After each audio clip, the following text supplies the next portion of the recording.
আজ তোমাদের সামনে হাজির হয়েছি পৃথিবী গ্রহ নিয়ে, অর্থাৎ যে পৃথিবীতে আমরা বসবাস করি সেই পৃথিবী নিয়েই কিন্তু তোমাদের সামনে হাজির হয়েছি। আজকে আলোচনা করব এই জিওগ্রাফি সাবজেক্ট ক্লাস 9 চ্যাপ্টার 1 থেকে, আর পার্ট 1 আজকে শেয়ার করব।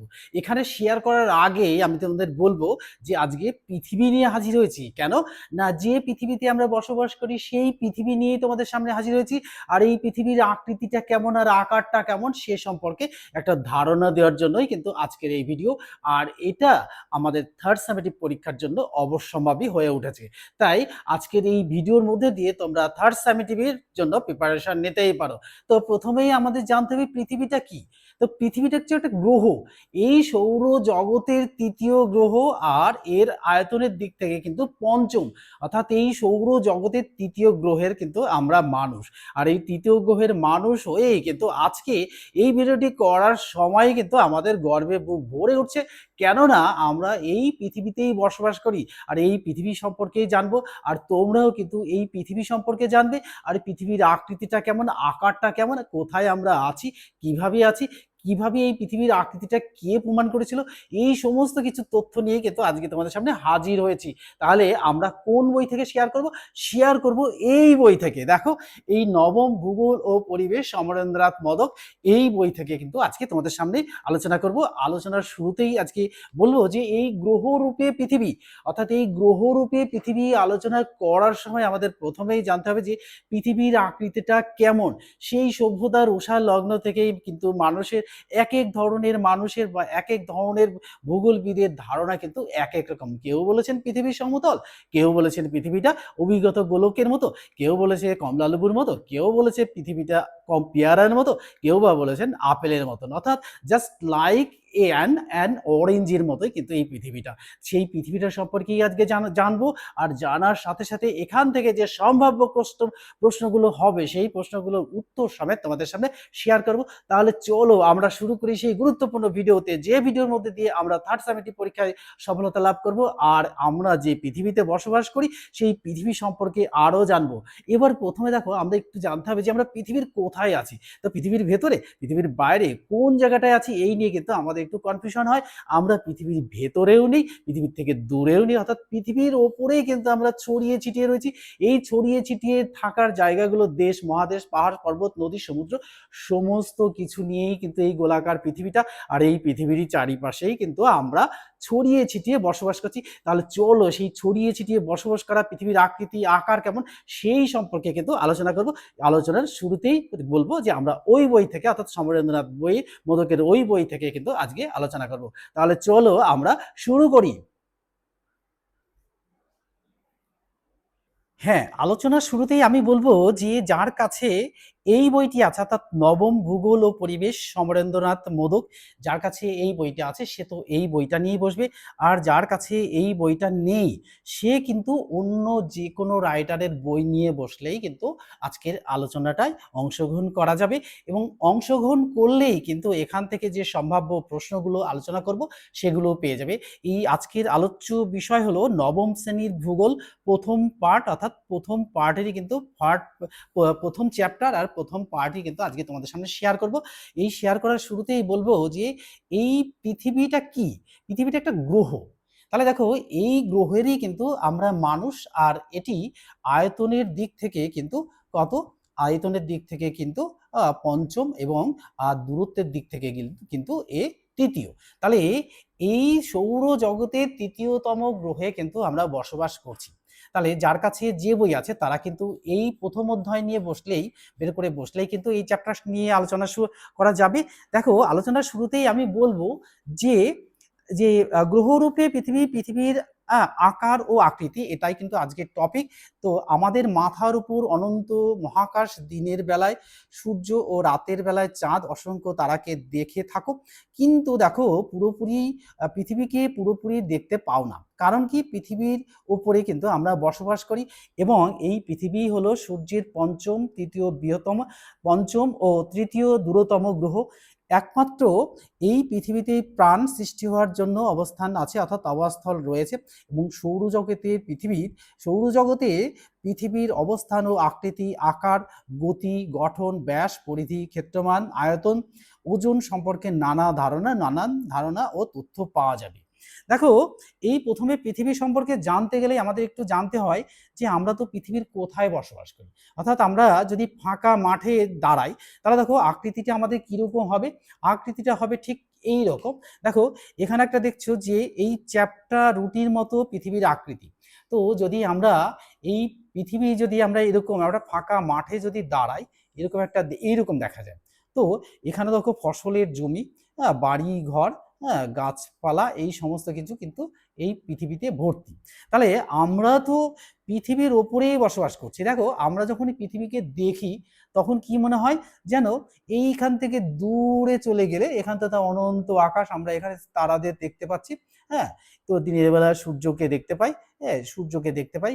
কিন্তু দেখো, আমরা যদি এখান থেকে দূরে কোথাও অনেক দূরে যে আকাশটা মনে হচ্ছে যেন আকাশটা এরকম জায়গায় দিয়ে মিলে গেছে। কিন্তু আমরা যেখানে এখান থেকে যাত্রা শুরু করি, তাহলে কি হবে, এইখানে যে গাছপালা, ছোট ছোট গাছপালা দেখছিলাম, তো সেই ছোট ছোট গাছপালা আর ছোট এই আকাশটা যেন এই ধরিত্রীর সাথে মিশিয়ে গেছে এইরকম মনে হয়। তো কেন এরকম হয়? এরকম হওয়ার কারণটা হচ্ছে যে পৃথিবী গোলাকার। তো দেখো, এই পৃথিবী যে গোলাকার, এটা অনেক অনেক ভূ বিজ্ঞানীরা কিন্তু এটা প্রমাণ করে দেখেছেন, অর্থাৎ বিভিন্নভাবে তারা পরীক্ষা করে দেখেছেন। আমরা সর্বশেষে মহাকাশ থেকে ছবি তুলে তার মাধ্যমে কিন্তু পৃথিবীর আকৃতির সম্পর্কে ধারণা লাভ করতে পারছি। তো দেখো, আমরা যে এখানটায় বসবাস করছি পৃথিবীর যে কোনো একটা জায়গায়, অর্থাৎ আমরা পৃথিবীর এই যে পৃথিবী, গোল পৃথিবী, হ্যাঁ, এই গোল পৃথিবীর এটা ধরো গোলাকার পৃথিবী, আমরা তো এই যে কোনো একটা জায়গায়, যে কোনো একটা বিন্দুতে বসবাস করছি। এইরকম, এর জন্যই কিন্তু এরকম ধারণাটা মনে হয়। তো দেখো, এই পৃথিবীর আকৃতিটা গেল। এবার আমরা আসবো যে পৃথিবীর আকৃতির ধারণা সম্পর্কে। পৃথিবীর আকার আকৃতি সম্পর্কে বিভিন্ন যুগে বিভিন্ন দেশের নানান ধারণা প্রচলিত আছে। তো প্রাচীন ধারণা, দেখো, পৃথিবীর চ্যাপ্টা ও সমতল ও চ্যাপ্টা আকৃতি, অর্থাৎ পৃথিবীর আকৃতি প্রাচীন ধারণা হলো পৃথিবীর চ্যাপ্টা। গ্রীসে প্রাচীন যুগ, নিকট প্রাচ্যের ব্রোঞ্জ ও লৌহ যুগে সভ্যতায়, হেলিস্থেনিস যুগ থেকে ভারতে গুপ্ত যুগ, চীনে সপ্তযুগ শতক পর্যন্ত দার্শনিক পণ্ডিতদের ধারণা ছিল পৃথিবীর আকৃতিটা কি রুটির মতো, কিরকম রুটির মতো বা টেবিলের মতো, যার উপরে আকাশ এবং বিশাল উপর করা বা পেয়ালার মতো। তো দেখো, সমতল পৃথিবীর প্রান্ত বা সীমা আছে, সেখান থেকে এক পা বাড়ালেই পৃথিবী থেকে পতন ঘটবে।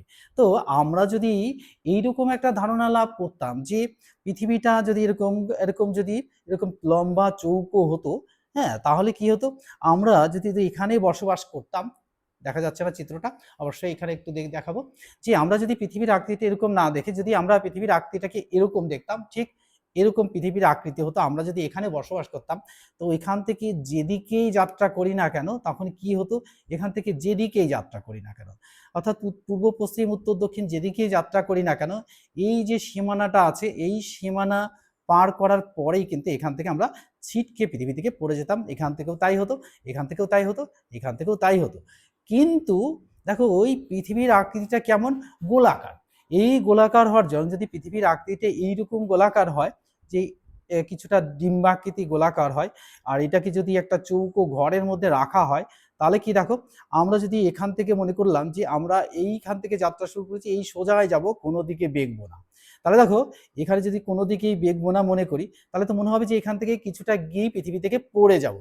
কিন্তু আমরা যদি মনে করি যে পৃথিবীর যে আকৃতি, সেই আকৃতি ধরে আমরা না ডান দিকে যাব, না বাম দিকে যাব, কোনো দিকেই যাব না, না গিয়ে আমরা চলতে শুরু করব, তাহলে এই চলনটা যদি আমরা এই পাশ দিয়েও যাই, অর্থাৎ লেফট হ্যান্ড সাইডেও যদি যাই, রাইট হ্যান্ড সাইডেও যদি যাই, তাহলে একসময় এই গা ঘেঁষে হাঁটতে হাঁটতে বা চলতে চলতে আমরা একসময় পৃথিবীর গা ঘেঁষে চলতে চলতে একসময় গিয়ে এরকম একটা জায়গায় পৌঁছে যাব।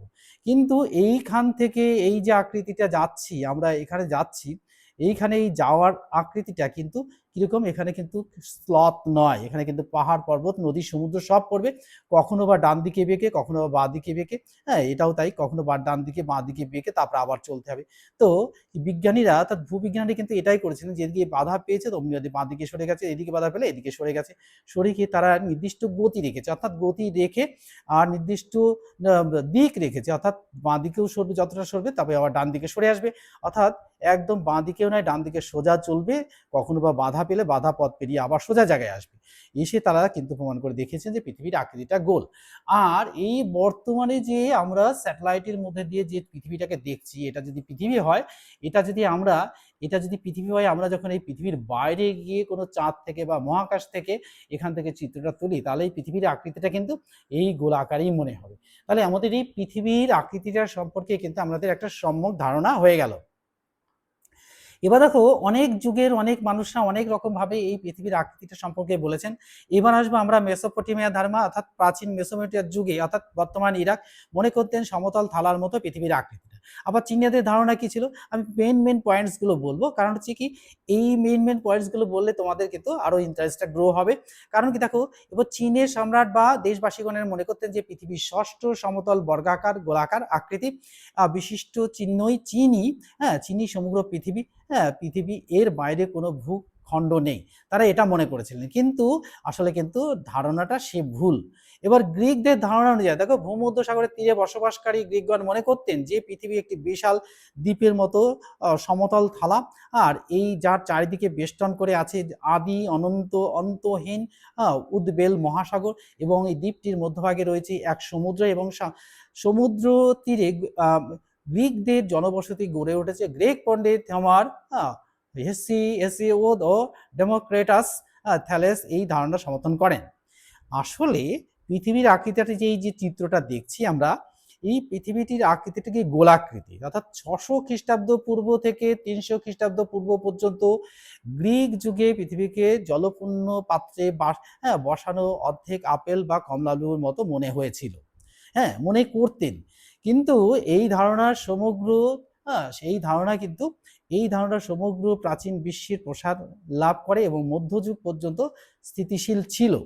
এবার প্রাচীন যুগের ধারণা ফিনিশীয়রাও মনে করতেন। দেখো, ফিনিশীয়দের ধারণা অনুযায়ী যে সিরিয়ার উপকূলবাসী ফিনিশীয়দের সমুদ্র পাড়ি দিয়ে দেশে ফেরার সময় প্রথমে পর্বতচূড়া এবং পরে ঘরবাড়ি দেখতে পান, যা থেকে তাদের ধারণা যে পৃথিবীর চ্যাপ্টা, অর্থাৎ চ্যাপ্টা নয়, অর্থাৎ চ্যাপ্টা নয় পূর্ব প্লেট বা ডিশের মতো দেখতে। অর্থাৎ ডিশ কেমন, ডিশটা হচ্ছে একটা উল্টানো বাটিকে সোজা করলে যেমন হয় ওইরকমই একটা, অর্থাৎ থালাটাকে থালাটার মতন, ডিশের আকৃতি থালার মতন। এবার দেখো, এই গ্রিক দার্শনিকদের ধারণা তো একরকম গেল, এবার হচ্ছে গ্রিক দার্শনিকদের জ্যোতির্বিজ্ঞানদের ধারণা, অর্থাৎ খ্রিস্টপূর্ব 250 50 খ্রিস্টপূর্বে ভূগোলের জনক আর এরাটোস্থেনিস 276 থেকে 196 খ্রিস্টপূর্বাব্দ প্রথম গোলার্ধে গোলাকার ভূপৃষ্ঠের পরিধি নির্ণয় করেন। এইভাবে সেলুকাস পসিডনিয়াস বক্র ভূপৃষ্ঠের ধারণা প্রতিষ্ঠিত করেন।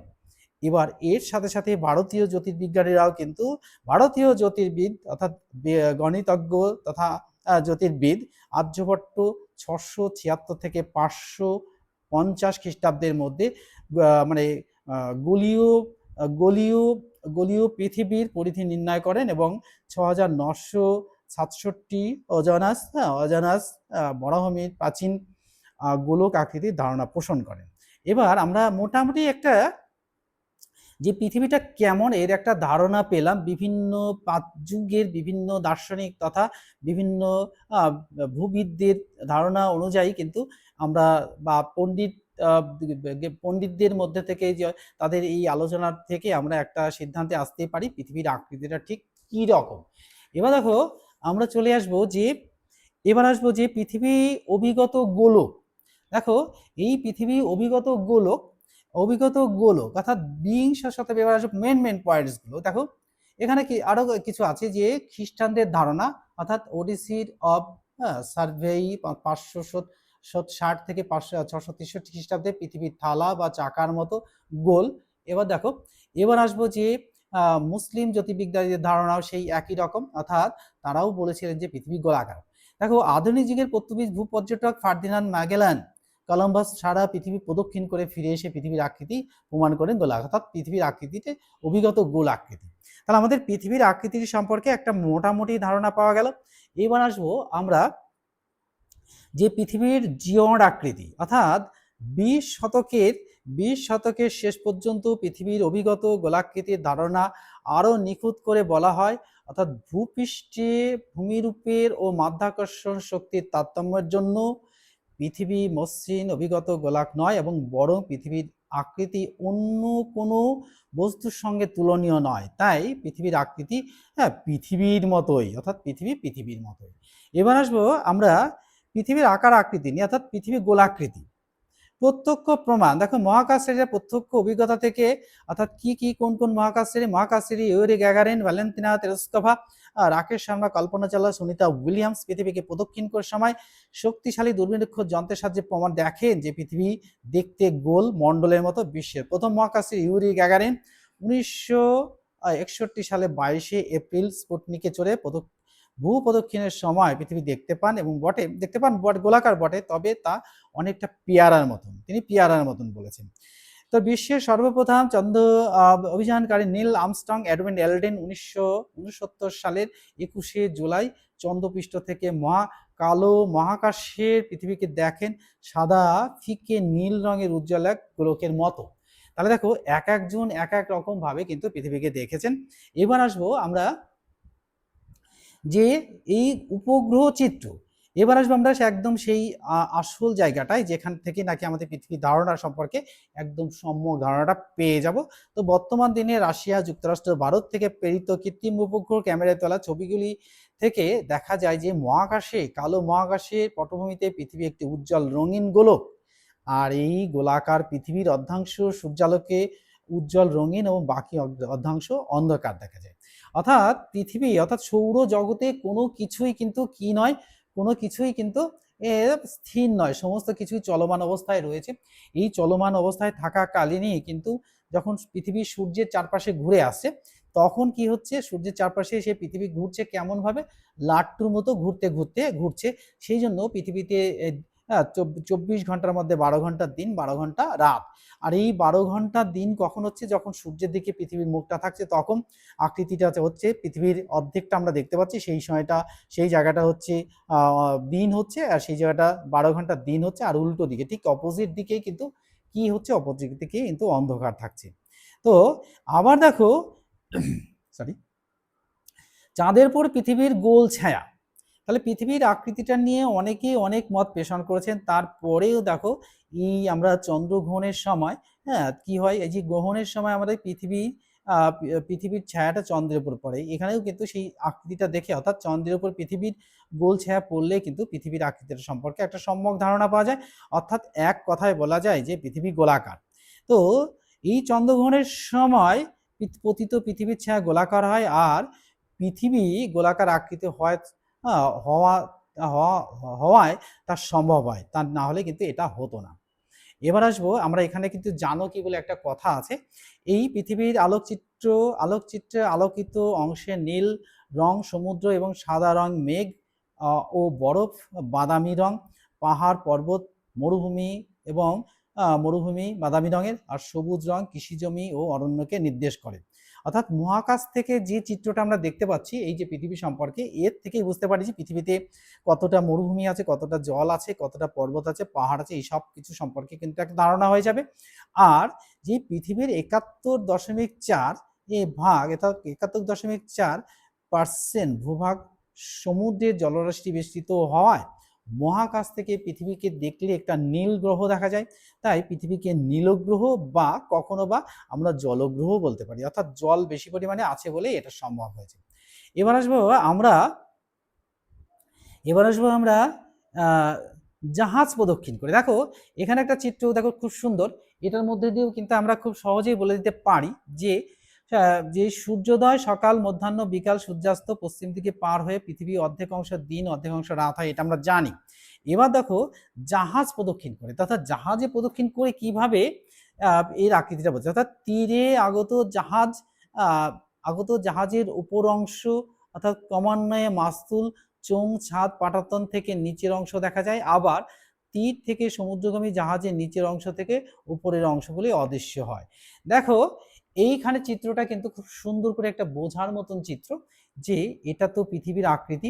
এই যে জাহাজ, আমরা সমতলে এখানে বসে আছি, তাহলে আমরা যদি সমতল দেখি, সমতল পৃথিবী এখানে যদি বসে থাকি, তাহলে ধরো এই যে সমতল বলে মনে হচ্ছে, তো দেখো এই সমুদ্রের ধারে গিয়ে বসলে প্রথমে দেখতে পাবে যে জাহাজের এই যে একদম মাথার অংশটা, যখন তীরভূমিতে জাহাজটা আসে বা বন্দরে জাহাজ আসে, তখন কিন্তু এই প্রথম পার্টটাই দেখা যাবে, তারপরেই আস্তে আস্তে পুরো পার্টটা দেখা যাবে। ঠিক এই দৃষ্টিটা কেমন হবে, আমরা যদি এখান থেকে দেখি, এইখান থেকে যদি দেখি, এই যে জাহাজটা সরাসরি এখান থেকে আমার দৃষ্টি চলে গেল এখানে। এবার দেখো এই জাহাজটা যখন এই সোজাসুজি আমাদের চোখের দৃষ্টি সোজাসুজি থাকে, তখন কিন্তু জাহাজটাকে পুরো দেখতে পাই। তো পৃথিবীর আকৃতির যখন জাহাজটা আমাদের থেকে, আমরা এখানে বসে আছি, আর এখান থেকে যখন জাহাজটা, অর্থাৎ আমরা এই যে এখান থেকে দৃষ্টি দেখতে পাচ্ছি, সমতল অংশ দেখতে পাচ্ছি, তো এখান থেকে পৃথিবীটা পৃথিবী গোলাকৃতি বলে জাহাজটা আস্তে আস্তে এই যে নিচের দিকে নেমে আসছে। এই নিচের দিকে নেমে আস্তে আস্তে প্রথমে জাহাজের এই পাটের অংশ, এই মাছের অংশ দেখা যাবে না, তারপরে এই পাট অংশ দেখা যাবে না, তারপরে শেষে এই পাট অংশ দেখা যাবে না, শেষে এইটুকু আস্তে আস্তে এই যে মিলিয়ে গেছে। এই দৃষ্টি, আমাদের দৃষ্টিশক্তি যদি, এই দৃষ্টি রেখা যদি ধরি, তাহলে দেখা যাবে এই সময় এই পৃথিবী, এই জাহাজগুলিকে আর দেখা যায় না, তারা আবার ঘুরে নিচ থেকে ঘুরে আবার যখন এইখানে এসে হাজির হবে, তখন কিন্তু এই জাহাজের মাস্তুল থেকে আগের অংশটা কিন্তু এখানে যে দৃশ্যমান হয়ে যাবে, ঠিক এই জায়গা থেকে এখানে যে এসে যাবে, তখন আস্তে আস্তে জাহাজটা যখন এইখানে উঠে আসবে, তখন কিন্তু জাহাজ, এই পুরো জাহাজটাকেই কিন্তু আমরা দেখতে পাবো, তা আদারওয়াইজ কিন্তু আমরা জাহাজটাকে দেখতেই পারবো না। তো এই ভূ প্রদক্ষিণ, অর্থাৎ এই Columbus, Marco Polo, James cook, Ferdinand Magellan, 1519 খ্রিস্টাব্দে ফ্রান্সিস ড্রেক, 1577 খ্রিস্টাব্দে প্রমুখ ভূ পর্যটক নির্দিষ্ট স্থান থেকে একই দিকে জাহাজ চালিয়ে সারা পৃথিবীকে প্রদক্ষিণ করে আবার সেই স্থানে ফিরে এসেছেন। এর থেকে বোঝা যায় যে পৃথিবীর আকৃতি গোলাকার। এইভাবে বিমান চালিয়ে একই স্থানে ফিরে আসা যায়। পৃথিবীর আকৃতি গোলাকার হওয়ার জন্যই কিন্তু এটা সম্ভব হয়েছে। আর পৃথিবীর সমস্ত বস্তুকে তার নিজের কেন্দ্রের দিকে আকর্ষণ করে। তাই মনে হচ্ছে যদি পৃথিবী যদি এরকম একটা ধারের মতন হলো, এই যে বইটা যেমন ধার, তো আমরা যদি এখান থেকে যাত্রা শুরু করতাম, যদি যাত্রা শুরু করে এইখানটায় এসে একসময় গিয়ে এখান থেকে বই থেকে নিচে পড়ে যেতাম, কিন্তু আমরা হচ্ছি না, আমাদের পৃথিবীর আকৃতিটা গোলাকার, তাই আমরা এখান থেকে যাত্রা করে যখনই আমরা সরাসরি আসছি, তখন কিন্তু আমরা পড়ে যাচ্ছি না, আমরা আস্তে আস্তে নিচের দিকে চলে যাচ্ছি। এই জাহাজটা যেমনভাবে তা অদৃশ্য হয়ে যাচ্ছে, ঠিক তেমনভাবে কিন্তু আমরা অদৃশ্য হয়ে যাবো, কিন্তু একটা সময় পরে ঘুরে আবার আমরা এখান থেকে এসে যখন এখানে আসবো, তখনই কিন্তু আমাদের দৃশ্যমান হবে। এর থেকেই প্রমাণ হয় যে পৃথিবী গোলাকার। তো দেখো এই দিগন্ত রেখা পর্যন্ত, দেখো এটাও একটা ইম্পর্টেন্ট কোশ্চেন।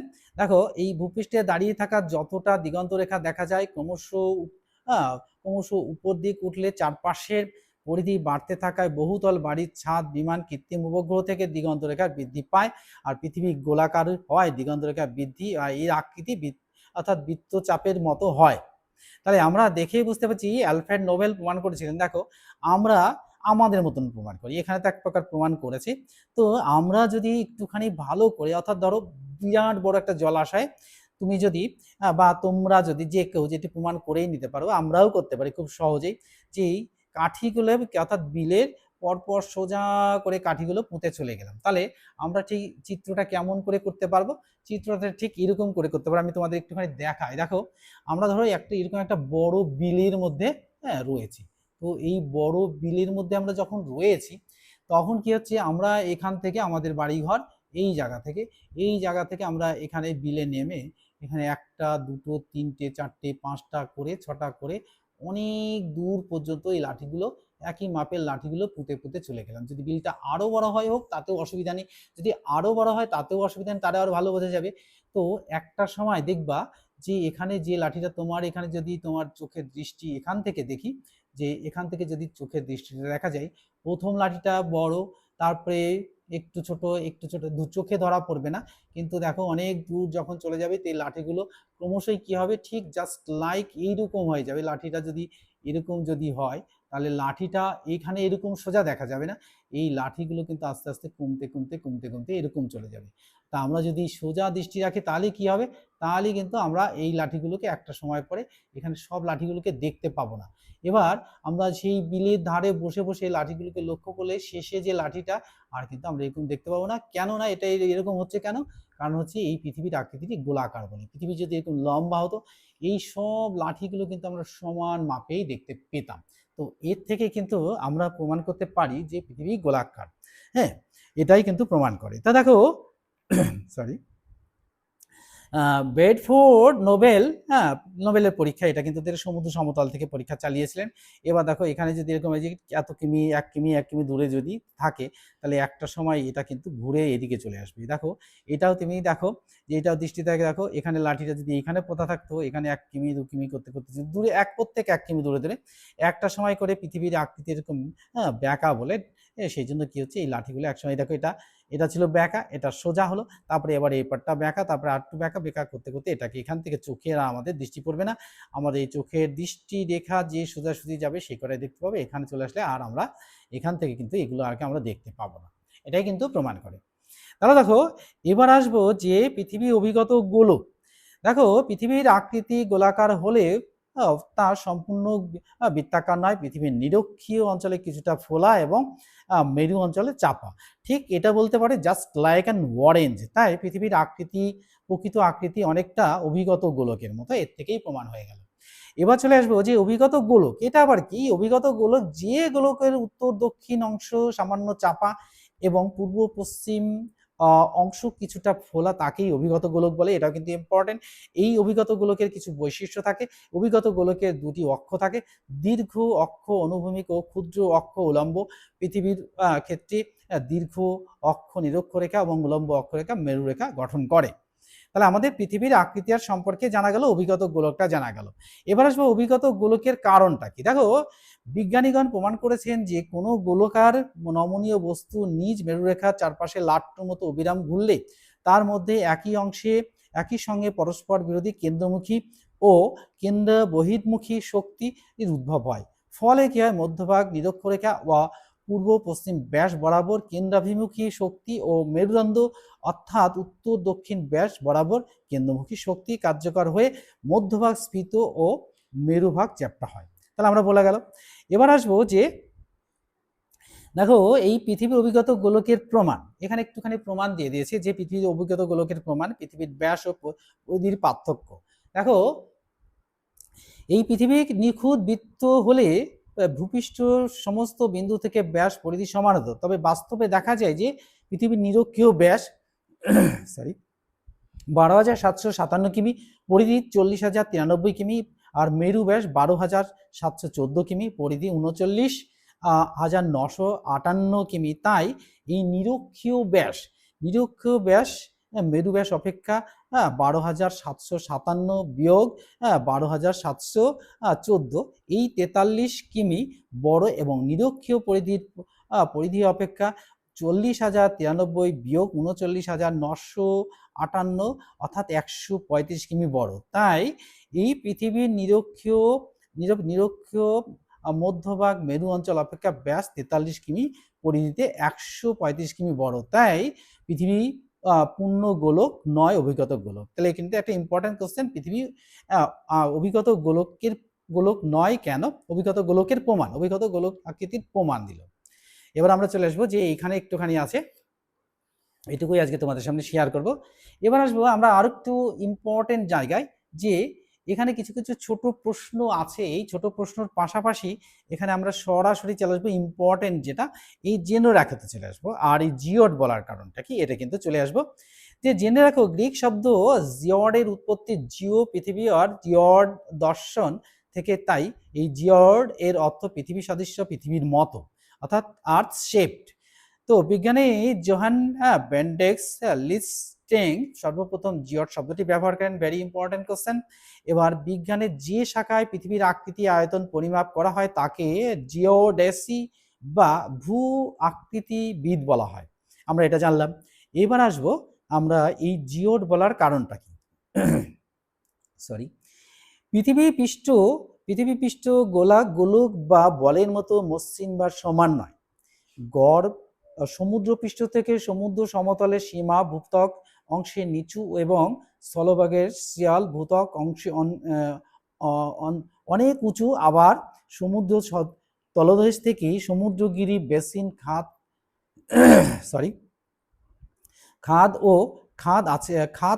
আছে এবং এই স্থলভাগে ও সমভূমি মালভূমি পর্বত পাহাড় পর্বতশৃঙ্গ আছে, ফলে এই ভূপৃষ্ঠে যথেষ্ট উঁচু নিচু ঢেউ খেলানো এবং বন্ধু। তাহলে পৃথিবীটা কিন্তু সমতল নয়, সেটা আমি তোমাদের আগেই বলেছি যে এই সেই জন্য দেখো পৃথিবীর স্থলভাগের উচ্চতম অংশ নেপালের মাউন্ট এভারেস্ট, উচ্চতা কত 8,850 মিটার। এটা 48 মিটার থেকে 50 মিটার, আছে 50 মিটার থেকে আরও বেশি হবে, অর্থাৎ এটা কিন্তু সক্রিয় মিটার। এবং প্রশান্ত মহাসাগরীয় পৃথিবীর নিম্নতম অংশ মারিয়ানা স্ট্রেঞ্জ বা মারিয়ানা খাজিজ এই চ্যালেঞ্জের, অর্থাৎ ডেপথের গভীরতা 11,033 কিমি। তাই পৃথিবীর বন্ধুরতা হলো 11,033 যোগ 8,850, এই 19,883 মিটার বা 19,883 কিমি। অর্থাৎ কি হয় না, ভূপৃষ্ঠ খুবই বন্ধু। তাই পৃথিবীর আকৃতির নিখুঁত আকৃতি হলো অনিয়ন্ত্রিত ভূমিকম্প, আর কি বিশিষ্ট তরঙ্গায়িত, আর কি আর উপগ্রহ চিত্র। এবার আসবো আমরা উপগ্রহ চিত্র, এটা একটা পেলাম বন্ধুরতা থেকে জিওড বলার কারণ। এবার এই উপগ্রহ চিত্রের মধ্যে থেকে দেখো যে কৃত্রিম উপগ্রহ প্রেরিত চিত্র থেকে বোঝা যাচ্ছে পৃথিবীর শুধুমাত্র দক্ষিণ মেরু চাপা উত্তর মেরু নয়, দক্ষিণ মেরু 20 মিটার নিচু এবং উত্তর মেরু 20 মিটার উঁচু। এই উত্তর গোলার্ধের মধ্যাহ্ন অক্ষাংশ 8 কিমি বসে গেছে এবং দক্ষিণ গোলার্ধের মধ্য অক্ষাংশ 8 কিমি ফুলে উঠেছে। তাই পৃথিবী অনিয়মিত আকৃতি বা অন্য কোনো বস্তুর আকৃতির সঙ্গে তুলনা করা যায় না। আর এই সমুদ্র পৃষ্ঠই হলো জিওড তল। তাহলে এইটুকুই আজকে তোমাদের আজকের আলোচনার বিষয় ছিল।